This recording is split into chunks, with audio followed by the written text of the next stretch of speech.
All right, welcome to the Biblical Lens of Truth podcast, where we're navigating our world through the truth of God's Word. I'm your host, Terrence Sohn, with my esteemed colleague, a friend, Don No, pastor and Bible teacher. How are you doing, Don? I'm doing great. This week has been crazy, this last 10 days. A lot of text messages, a lot of people had a lot of questions on what in the world's going on. With the recent terrorist attacks and the war that's going on in Israel. So we're going to cover a lot of bases. We're going to get right to it. And we have the pleasure of actually having our first live studio audience. Can we get a little clap in there? Yeah. Can we get? Yeah.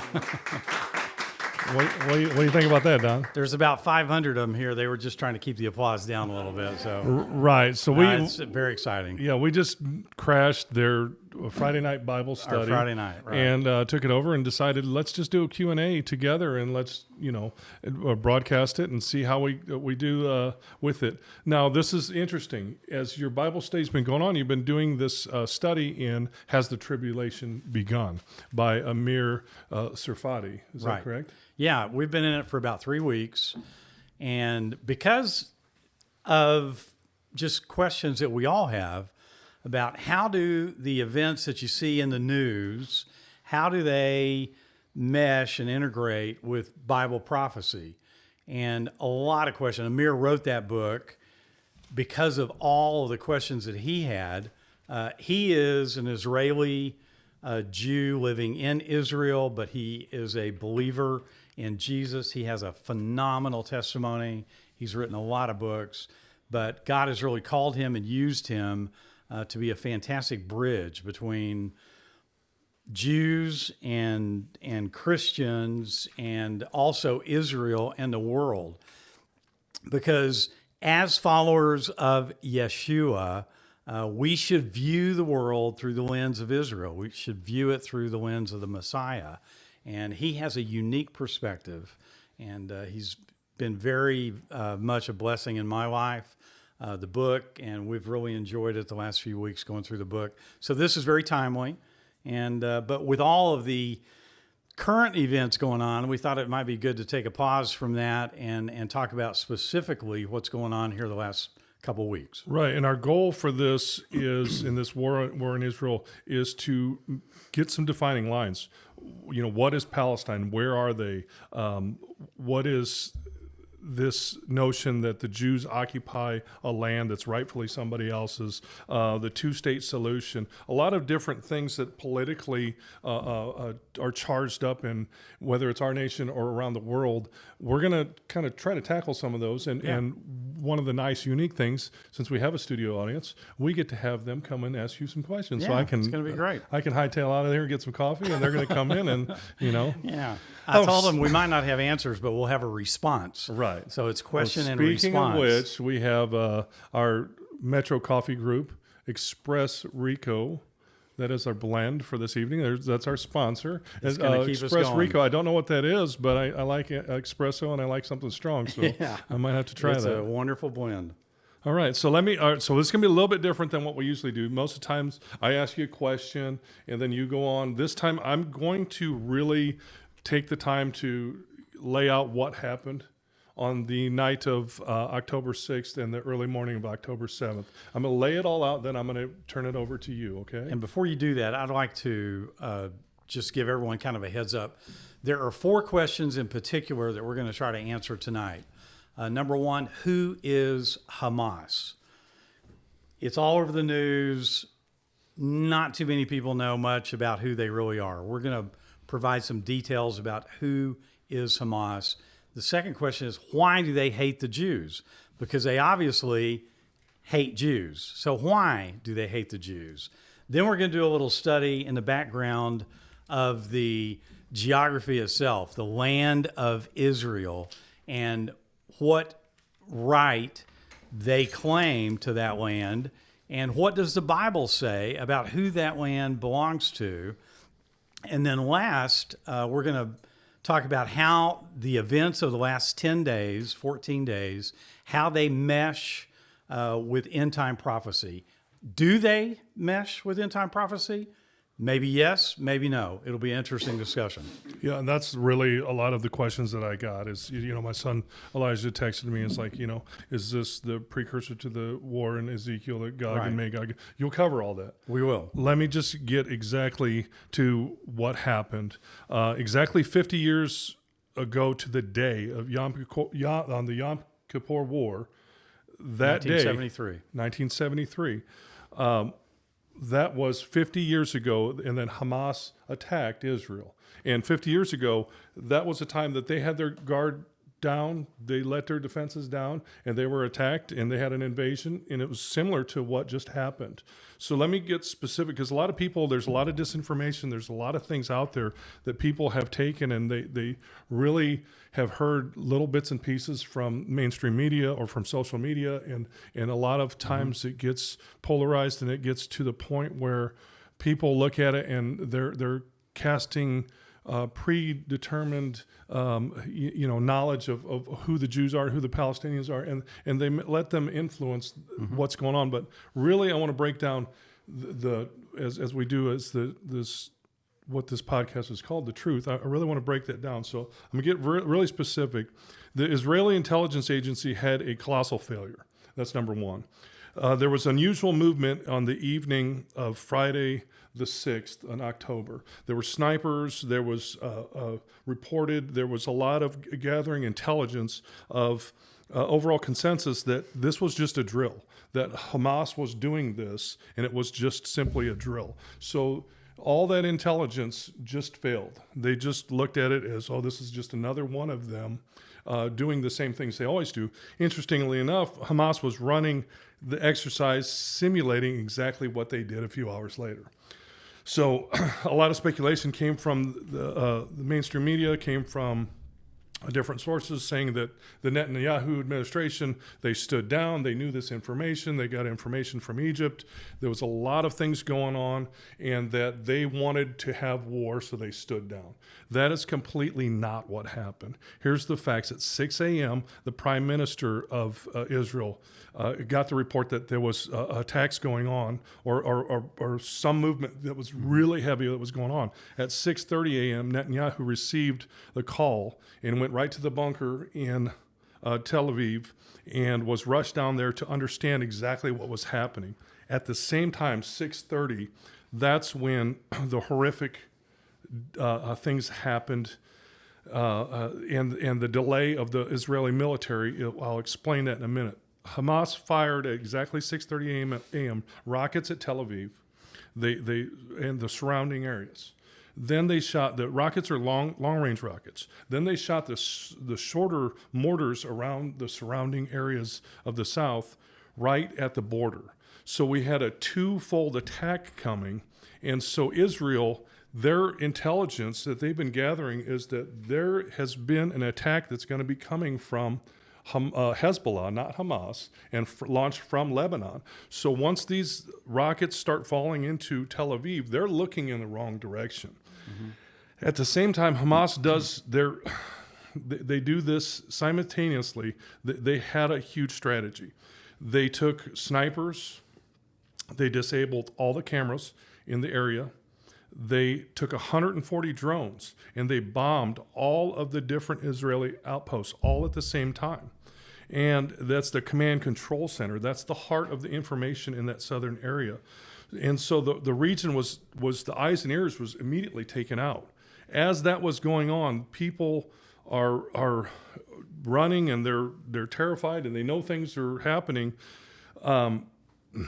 Hamas takes and breaches the walls of the southern area of Israel, but in 15 different locations. Mm-hmm. So as they bomb that, and they bomb that, you have a music festival that is going on right across the border, and many of us understand that what that was.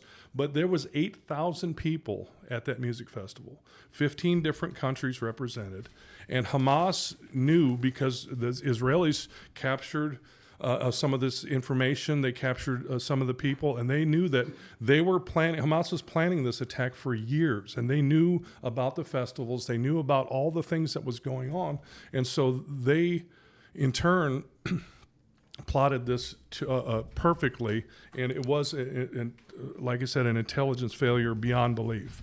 So the details of the information that they gathered, they had maps of the neighborhoods. They had maps of the military within the neighborhoods. So once they pierced the walls, now we have rockets still shooting off into Tel Aviv. We have mortars still going off. We have concert goers running all over the place. And then as they breach the wall, they separate into 3 different groups.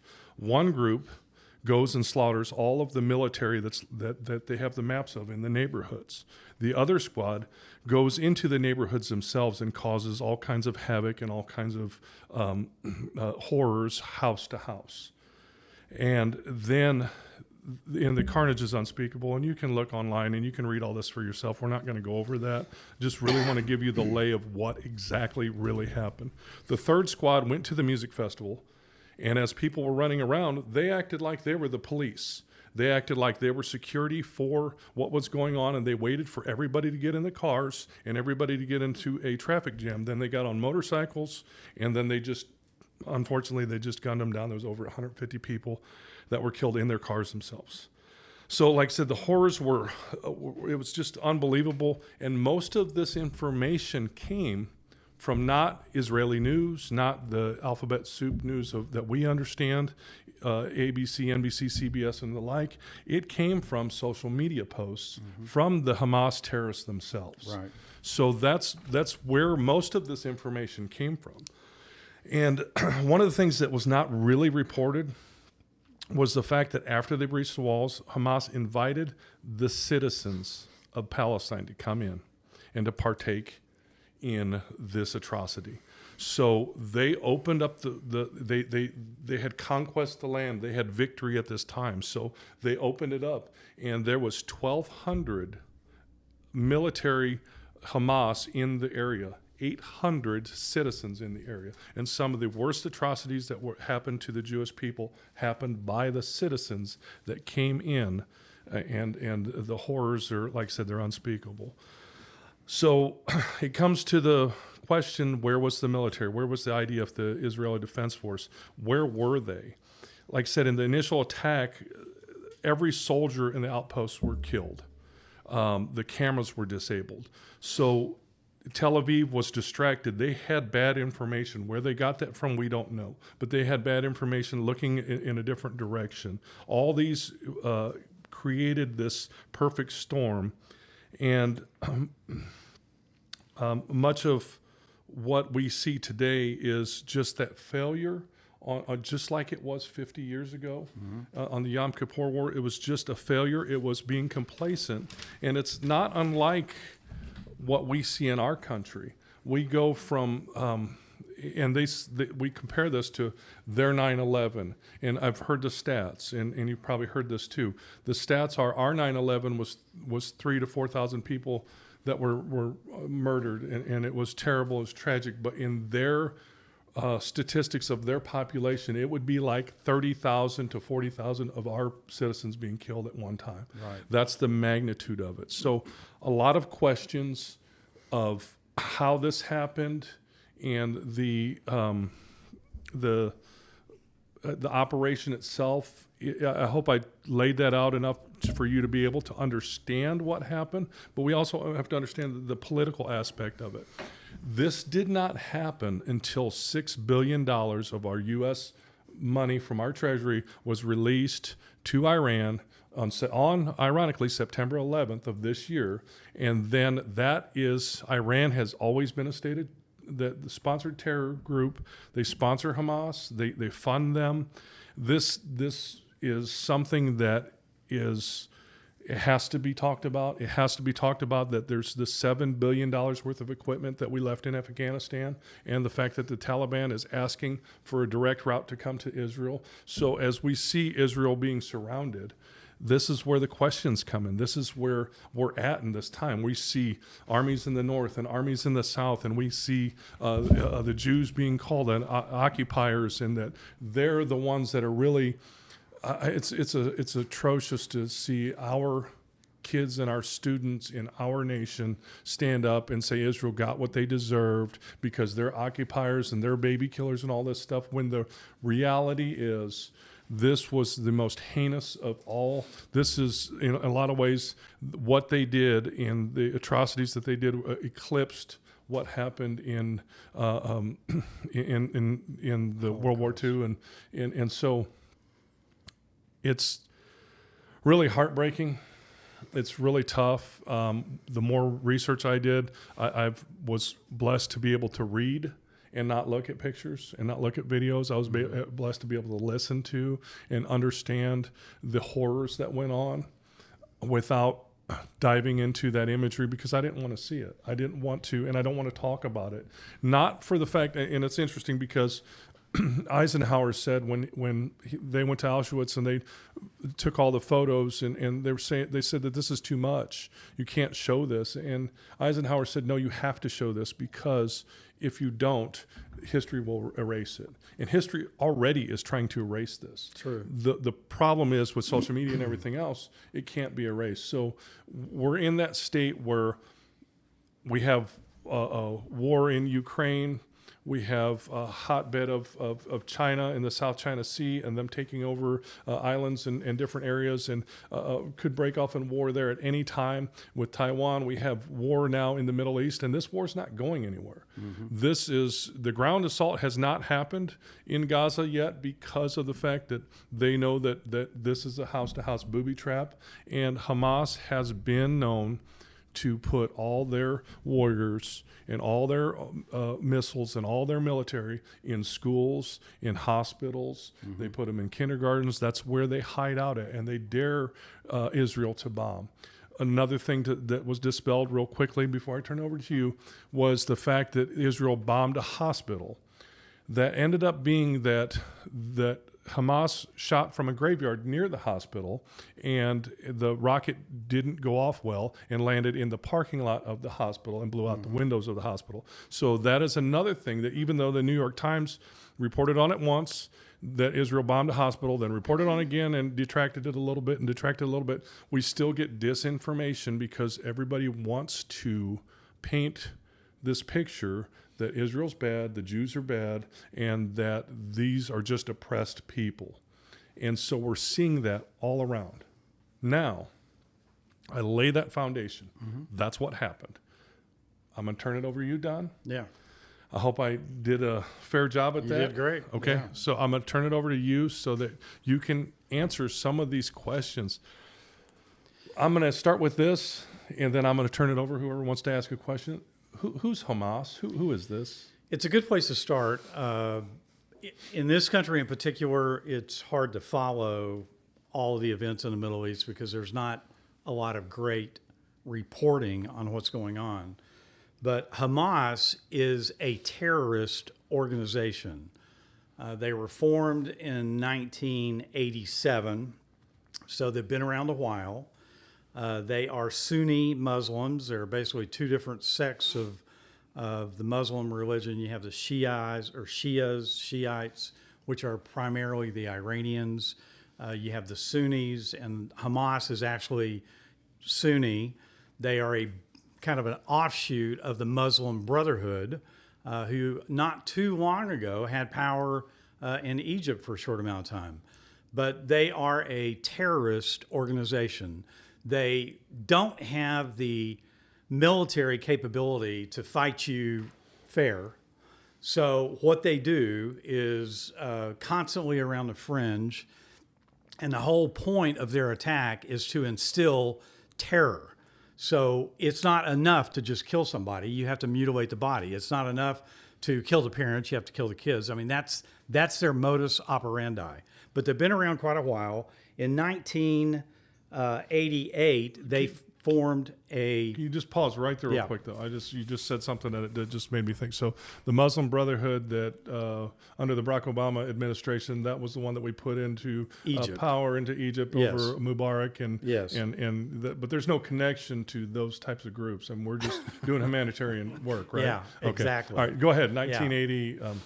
Yeah, 1988. They were formed in 1987. 1988. They wrote and came up with what they call their covenant. And I want to read you from their covenant. Okay, this is their work. In the preamble, it says Israel will exist and will continue to exist until Islam will obliterate it. That's in their preamble. It says Palestine is an Islamic land. Since this is the case, every Muslim, wherever he may be, has a right to that land. That's Article 13 of their covenant. This is a good one. This is Article 7. It says, the day of judgment will not come about until Muslims fight Jews and kill them. Again, this is a political terrorist organization, and this is their constitution, okay? This is their purpose for existing. It says the day of judgment will not come about until Muslims fight Jews and kill them. Then the Jews will hide behind rocks and trees, and the rocks and trees will cry out, "O Muslim, there is a Jew hiding behind me. Come and kill him." Article 32. The Euphrates River, where they have finished digesting the area, we will look forward to more expansion. Their scheme has been laid. And we'll talk about the Euphrates River in particular. But so in 1988, they draft this covenant. That is their purpose for being, to sow terror, to destroy Jews, to lay claims to territory, and to incite fear. They are funded almost exclusively by Iran, the number one sponsor of terrorism in the world. They're closely related. Originally were an offshoot of the Muslim Brotherhood. They have very similar ideology and goals of the Hezbollah that is based in Lebanon and Syria. They are similar in their ideology to the Houthis from Yemen. They all share this hatred. ISIS, I mean, they're all cut from the same cloth. Their goal is to create a caliphate, an Islamic state. And they do that by one of two ways. You can convert to Islam, or they will kill you. It's a very simple missionary program. Convert or die. And that is their underlying motivation. So in 1993, with explosives and bombs provided from Iran, they began a series of suicide bombs inside Israel. And just a clarification, not every Muslim is a terrorist, but almost every terrorist is a Muslim. So there are peace-loving Muslims, I'm sure, but when they say radical Muslims, you have to read their literature, because really you're just an Orthodox, compliant Muslim if your desire is to eradicate all other religions. So you don't have to be a radical, but again, there are peace-loving Muslims as well. So we don't want to put them all in the same category, but it certainly is a hotbed of activity, and especially when it concerns the Jews. So in 2005, I'm going to jump ahead a little bit, and you probably have these in your notes. My next point, I Yeah, think. that's where Israel, as they occupied Gaza. I think it's interesting if you look at a map real quick. If you look at an old Bible map, and you probably have it in the back of yours, some of them say, things like Palestine in the days of Christ. Other ones just say Judea. Mm-hmm. And it's interesting because in the original land, it was Judea, but you can't call Judea without it being occupied by the Jews, because that's not really going to fly. So we're going to talk about Palestine and what that means. Yeah, we'll get to that. We'll move off of momentarily, for sure. Hamas real quick. But in 2005, Israel did pull all of their settlement. There was like 8,000 people that lived there, and they pulled out of their lifelong homes, their families' homes. They left and gave that land purely to the Palestinian Authority. And in 2006, the Palestinians voted in Hamas as their ruling government. Isn't that correct? That's correct. Yeah. So go ahead. They moved out of the way. Mahmoud Abbas, who was part of the Palestine organization that ran the parliament, they won with like an 80% of the popular vote. And if you survey people on the street today, they still support Hamas. It's really it's part of who they are. It's very hard to separate Palestinians from Hamas. And there are a lot of people in the news and a lot of political figures today who are really confused about that. But there really is no daylight between the two. They raise their children to hate Jews. They teach them early on, using teddy bears, how to cut the throat of their adversaries. So there's really no distinction between the terrorist organization Hamas and the support they have with the Palestinian people. So that's a good way. I'm going to cut you off here to segue into Palestine and what Palestine really is. As I did my research, I realized that it was in 135. I believe it was Caesar Adrian that created what we know as the term Palestine. Isn't that correct? Yes. 135. Caesar Hadrian was putting down a Jewish revolt. Of course, we know, we're all familiar with the Roman conquest of Israel and Jerusalem, in particular, destruction of the temple in 70 AD. There was still a pretty good remnant of Jews living in Israel. There was another uprising in 135, and the Caesar of the time put down that uprising. It was another bloodbath. It was a terrible time in the history of Jerusalem and Israel. He dispersed the people from the land. It was kind of the first diaspora of the people dispersed all over the known world. And as a complete insult to Jews, he renamed the land after their arch enemy, the Philistines. And they renamed it Palestinia. And he renamed Jerusalem Capitolina. I mean, he renamed, they were Latin versions of words that we're familiar with, but it was not for the Palestinian people. There were no Palestinian people. It was really just to really kill the hope of Jews of ever having a nation again under the banner of Israel and being sovereignly ruled. Understand that from 586 BC until 1948, there was not a sovereign rule by Jews in that land. But to me, the more fascinating point is there also was no sovereign rule of any other nation during that time. You've got 24 or 2,500 years that land was basically managed by other kingdoms and empires, never a solitary sovereign nation. I find it interesting too is in the 1800s, Samuel Clemens, which Mark Twain, he went there and he visited and he talked about how desolate it was, how nobody lived there. There was no person to be found. That he went and he toured and there was nothing there. So this rite of passage of these people that are there now. I was blessed in the 90s to be able to go to Bethlehem, go to the Gaza Strip, go to the whole area of Palestine, and that Yasser Arafat was in charge at that time, and he was Egyptian, and most of the descendants there were of Egypt or Jordan or some other Arab country. So, Palestinians are Arabs. There is no ethnic group of Palestinians.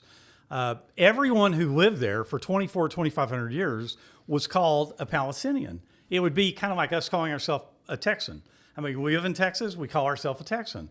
We're citizens of the United States, but we're a Texan, and it's no different in Palestine. Not for 1 second in all of human history has there been a nation, a sovereign nation, ruled by a group of people called the Palestinians. Not 1 second.